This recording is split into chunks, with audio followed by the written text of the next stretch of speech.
Welcome back to the channel, where you tackle real-world networking challenges one lab at a time. Today I'm going to dive into two awesome ways to route between two VLANs using router on a stick configuration and using a layer 3 switch with switched virtual interfaces. Now, before we jump into step-by-step labs in EVNG, let's clarify a few important concepts that you'll see in action. Gateway, default gateway, what they are and why every host needs them. Subinterfaces, how one physical routed port can handle multiple VLANs or switched virtual interfaces, commonly known as SVIs. Why are layer 3 switches possible to act like a router for each VLAN? Now, understanding these will make your lab setups much cleaner. You'll not only know what commands to use, but also why you're using them. Ready? So let's get started. Before we get into today's lab, I want to go ahead and clear some key concepts. And the key concept that we're going to talk about is gateway, default gateway, subinterface, and switched virtual interface.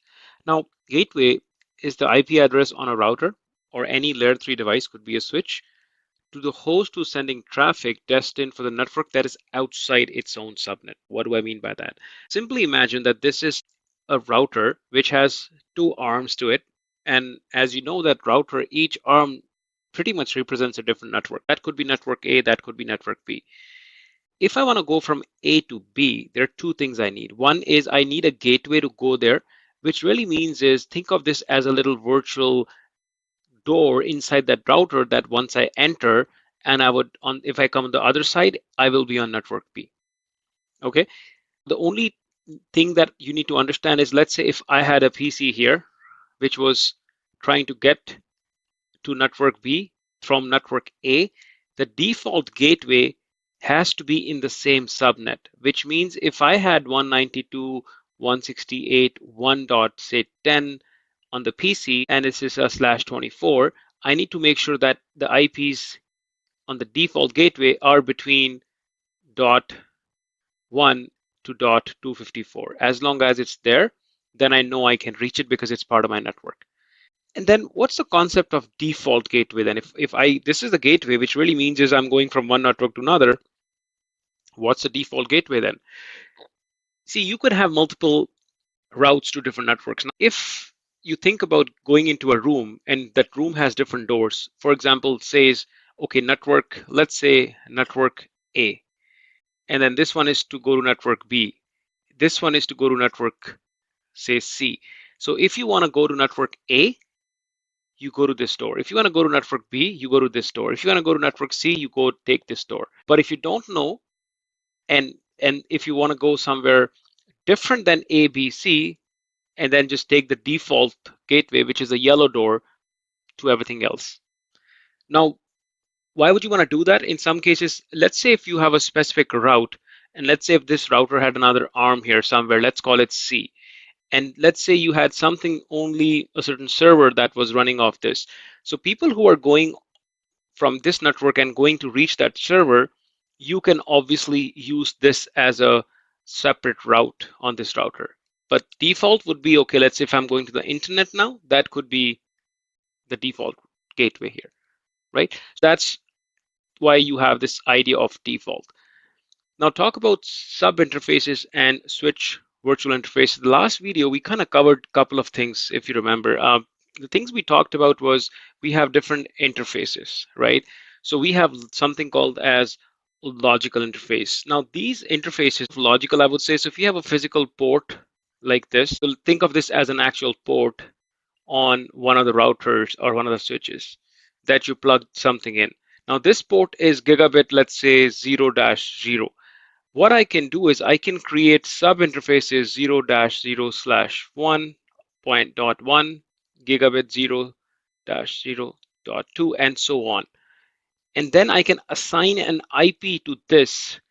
This is used to routing. Now, let's say the most common scenario that I have is if I have a PC here, let's say if it's on VLAN 10, and I have a PC here, let's say that's on VLAN 20, and I want to go from here to here. Now, obviously, this is a layer 2 switch, so the switch cannot do it. I need to go somewhere upper. That's where I need to go here and come back, and then I end up going here. Okay, If we talk about sub-interfaces, they are basically logical interfaces commonly used in router on a stick configuration. If you look at it, this is like a stick. That's why it's called router on a stick design, where you have a single physical interface connecting a router to a switch, this one here, but you still want to carry multiple VLANs over that, and this is a trunk link. Each sub-interface, which is this one here, sub-interface, is tied to one VLAN, okay? And then you have another option, which is also called as switch virtual interface. Now, what's a switch virtual interface? See, switch virtual interface really means is this. If I, instead of this switch, right, if I had another switch, which was say layer 3 switch, okay, so this was a layer 3 switch, and I had the same scenario of having different PCs connected to it, I'll simply do is I'll think of this as I create an SVI here, and this is a router, which is a virtual router, which is within the switch. I don't have to go leave the switch physically. This router inside can help me map these two different VLANs, which was VLAN N10 and then VLAN 20. And this is exactly what we're going to do in our lab, and the two scenarios that I have for you. And why do we want to do that? Obviously, because in our network, we're going to create different VLANs. This helps us segment our network into layer 2 security or even control the broadcast, right? And this is the reason you have separate VLANs. And because if you have hosts in different VLANs or different subnets like 10 and 20, you want VLAN 10, let's say sales, or VLAN 20, let's say marketing, to talk to each other. In a pure layer 2 switch, you cannot route traffic between VLANs. Therefore, you need a layer 3 solution, which is router on a stick using the sub interfaces. In a layer 3 switch scenario like this one, you're using SVI, and that's exactly what the lab is all about today. I have two use cases for you. If you look at these two lab use cases that I have, first one is going to be router on a stick, and then the second is going to be we're going to be using a layer 3 switch simply. Do we want to talk about why do we want to use one versus another before we get into the lab, right? Because I like to make sure that people understand if I'm doing a certain thing, am I going to even use it in the real world? So the answer is yes for this one, not so much for this one, but there could be a one-off use case. So obviously there's lower initial hardware cost. Let's say if you have a layer 2 switch and you already exist, your network already has a router that has that capability, and if you start creating different VLANs and you want to do this, this is a little cheaper option in that case. Layer 2 switches are way cheaper than layer 3 switches. Simply you create the sub interfaces on this as you see here, each interface, and you assign an IP like what we have done here. And the drawbacks are, as you see, it's a bottleneck right here. Now, I'm just showing you two PCs here, one from VLAN 10, another one from VLAN 20, just going from here to here. But what if I had 10 PCs in VLAN 10 and 10 PCs on VLAN 20? Now, all these 20 people talking through the same link. That's a bottleneck. Another problem is single point of failure. If something happens to this interface, or the cable itself, guess what? You lose your capability to talk between different VLANs right off, right? So generally, I would say small to medium networks would use something like this. If you're looking at a three-tier network, core switch, distribution switch, access switch, generally the distribution switch is the switch which is doing all your inter-VLAN routing, and that's always going to be a layer 3 switch, never a layer 2 switch who's trying to do a router on a stick kind of scenario. Okay, now obviously when you have a layer 3 switch, you have high performance because you have a layer 3 switch which is routing packets, and don't forget it's using the ASICs at a wire speed, so it's much faster performance. There's no single bottleneck. Each VLAN is routed internally between the switch fabric, so removing the need to send VLAN out to any exterior router, like in this case here. This is much more scalable. I can keep adding more VLANs. It's just easy that way. You can now also get a little more advanced with routing. You can start using some routing protocols if you want to start using routing between the SVIs. Now, drawback, fine. It's costly. But I would say this is still your main use case, that the way you'll do it in the field today. I haven't seen this in a while now, to be honest with you. Okay, but medium to large, always going to be using this. Small, very small, as I said, in an isolated case, you might see this kind of setup. All right, so Let's talk about quickly the router on a stick. You have a switch which is purely layer 2, and you have a single router which has an interface 0-0, and it's connected to a trunk port which is with this switch. This port right here is a trunk port, okay? And then we have a router, as I said to you already, which is using these sub interfaces. And then we create all these sub interfaces. Now, you don't have to match it. I've matched it with .10 with VLAN 10, .20 with VLAN 20, and .1. If you're wondering why I have .1, this is for management purposes. Let's say if I want to manage a switch. The only thing is, if I need to manage a switch like a telnet or an SSH, I can connect another PC, but this PC has to be on VLAN 1 in order to log into the switch and make any changes. Now I'll be using console in, so I really don't need to remote into this switch, okay? But that's just an option in case it's a real based scenario for you and you want to actually manage your switch from somewhere or a different VLAN. Let's say if you want to create an IT VLAN in this case, you could have created a VLAN 30 in this case and have a PC, and then that way you can still manage it, okay? Awesome. Let's get into the lab. First, we'll use the first use case here. You have two PCs here, separate VLANs. Basically, you want them to talk to each other, which is inter-VLAN routing. We're going to be using the router on a stick concept, which means is I have a layer 2 switch, which does not have layer 3 capabilities. So I can talk to the PCs on my same VLAN. So if I had another PC which was on 192.168.10.0/24 subnet, then yes, I can talk to him. But as soon as it's a different subnet, I cannot talk to him. Let's look at the configs first. These are your PCs, so they don't have anything too special. Very straightforward. What they have here is I have already configured the IP there. So if you just do show IP, it tells you what IP I have. So 192.168.10.101/24.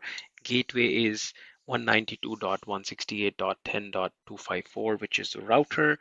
And exactly the same config is on the other VPC. Let's open that up as well. Do show IP. It shows up there. It's just instead of 10, it's a 20, 101.254 on the router. /24 is your subnet. All right. Now,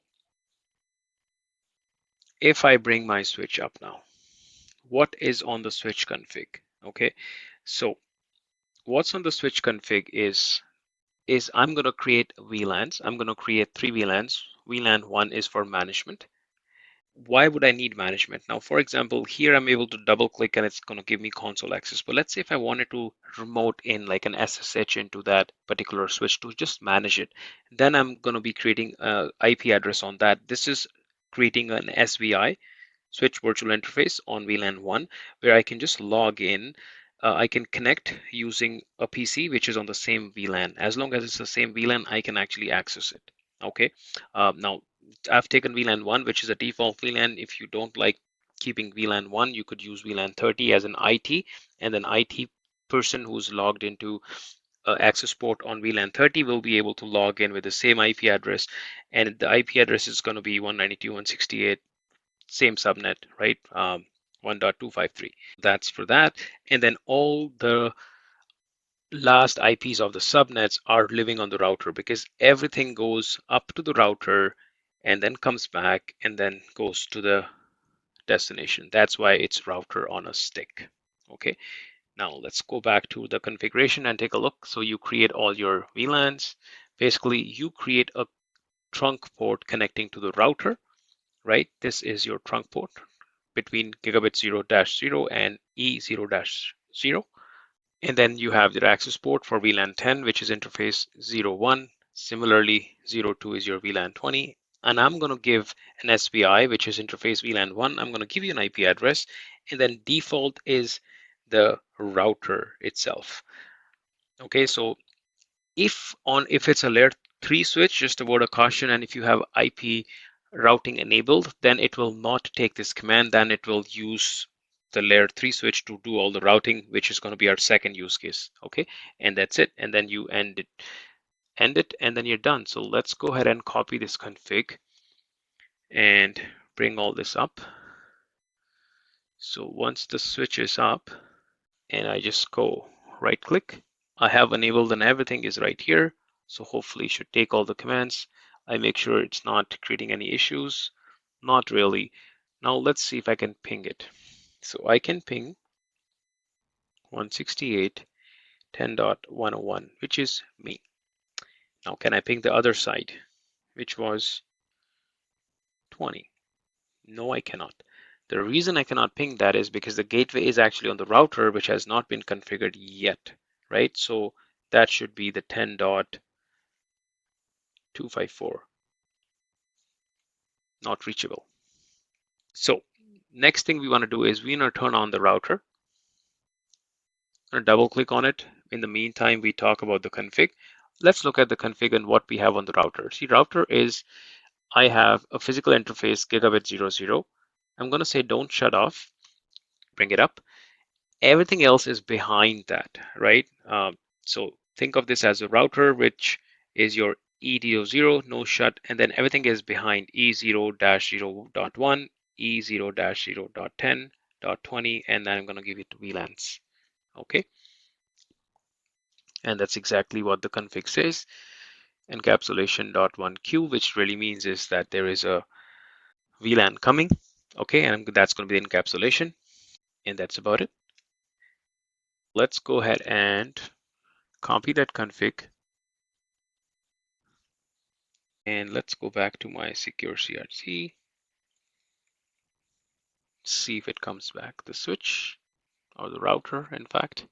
Still taking some time, I guess. Okay, it's here. Too many enters pressed. All right. No, I don't want any initial config. It's getting started now, so we should be up and running in a few minutes. And we are.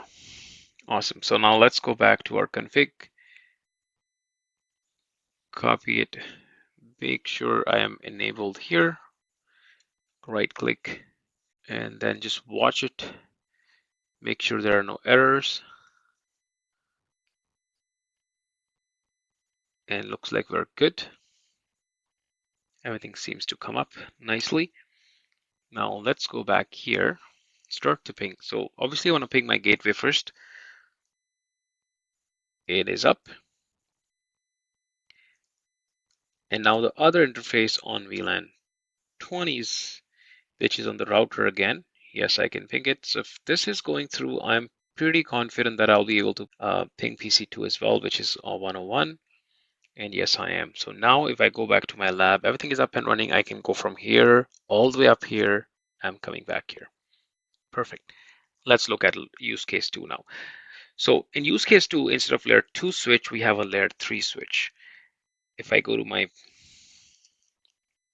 VPC, so if I go show IP, I'm using the same IP just to show you that it's the same two PCs want to talk to each other, or same VLANs, just that instead of two equipment, I only need one because it's a layer 3 switch, so it's acting as a switch as well as a router. Let's go back.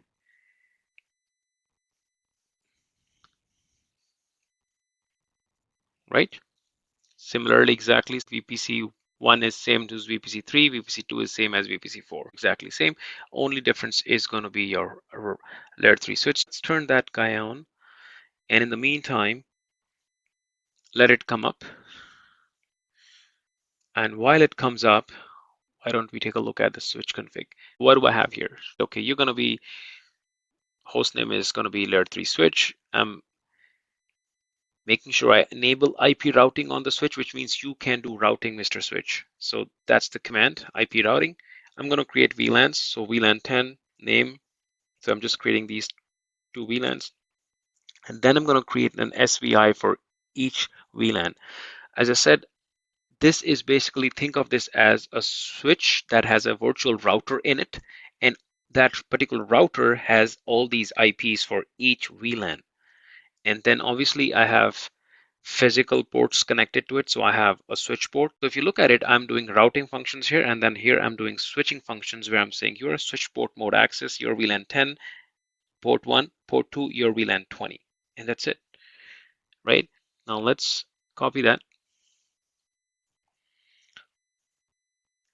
and go back to my layer 3 switch, which is up. And let's watch carefully if I missed anything. not really. All right, now let's try pinging everything.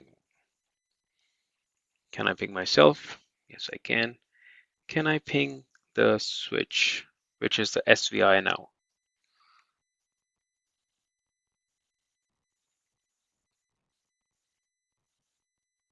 It says no. Okay, let's see what I missed.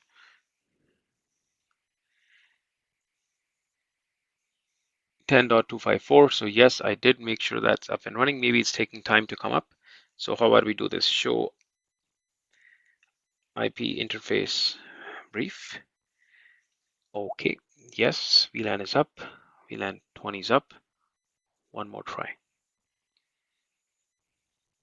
Okay, it's up now. It just took some time, right? So the config was correct. All right, so now let's go ahead and do 20. Yes, I can. Exactly same test, just a little different config because I'm using switches and routers a little differently. And there we go. I can reach end to end in here as well. Exactly same IP. I was able to use just one switch here because it was layer 3. So these two functions are going to be done by this one guy. See, that's the reason why I'm always emphasizing that understand the concept. Configs are not important. And this use case too is more common these days that you'll see out there. This is more going to be maybe in a CCNA exam or a lab, but in the real world scenario, very less to see this kind of config. 15 years back, yes, it was pretty common. Now it's less common. This is more common.